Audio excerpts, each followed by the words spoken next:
My mother taught my father, who had a third-grade education, how to read and write. He worked for a construction company. Often my brothers and I helped my father at his construction site. But working all day with my hands, doing back-breaking labor, sometimes outside in the hot sun or the freezing cold, wasn't for me. When I was not working or going to school, I would hang with my boys. When I told my mother that I wanted to go to college, she said, "Baby, you're going to be something." Her vote of confidence meant everything to me. It was a big deal for me to be accepted at Kent State. I was the first person in my family to go to college. Attending Kent was school. I had never lived away from home, and being around a group of people who didn't look like me exposed me to new things. I had a lot of great experiences and learned that the world was bigger than 112th Street in Cleveland. One day, I was home for a visit. My mother called me into the kitchen and sat me down at the table. She read a letter to me from my school.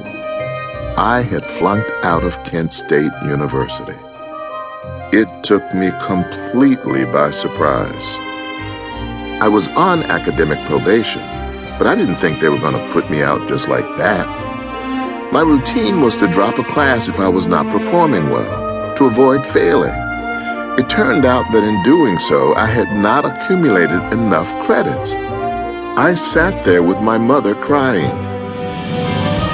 I'm telling you this story because if you don't know already, you'll soon learn that life can be a four-letter word.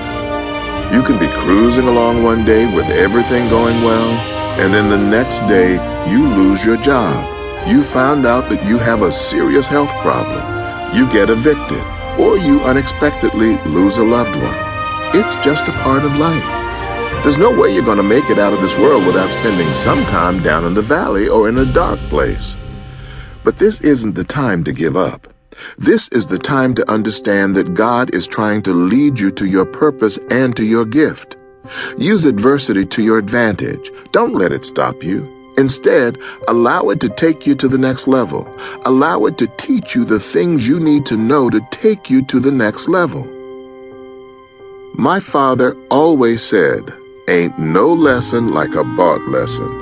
I was 19 and had failed big time in flunking out. A lot of my peers at school wrote me off. One guy said, "Man, you don't know how to finish nothing." And some others made it clear that they thought I wouldn't amount to much. It was tough to be hit with a failure like that so early in adulthood. If I had not been careful, it could have defined the rest of my life. The thing about me, though, is that I immediately try to find the one glimmer of light in the darkness. No matter what happens to me, there has got to be a glimmer of light. I may not see it right away, but I am very optimistic. I interpreted my situation as, I failed at college. There must be a reason. What can I learn from this? What can I gain from this? I don't know any successful people who haven't failed. They probably wouldn't be who they are or where they are without those failures. Failures make you who you are. They show you what you can overcome. They help you believe in yourself. During adversity is not the time to sit there and lick your wounds. Don't give up on your dream.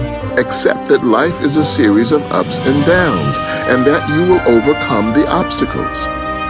When successful people are going through adversity, they quickly put it in their rearview mirror and reframe the story.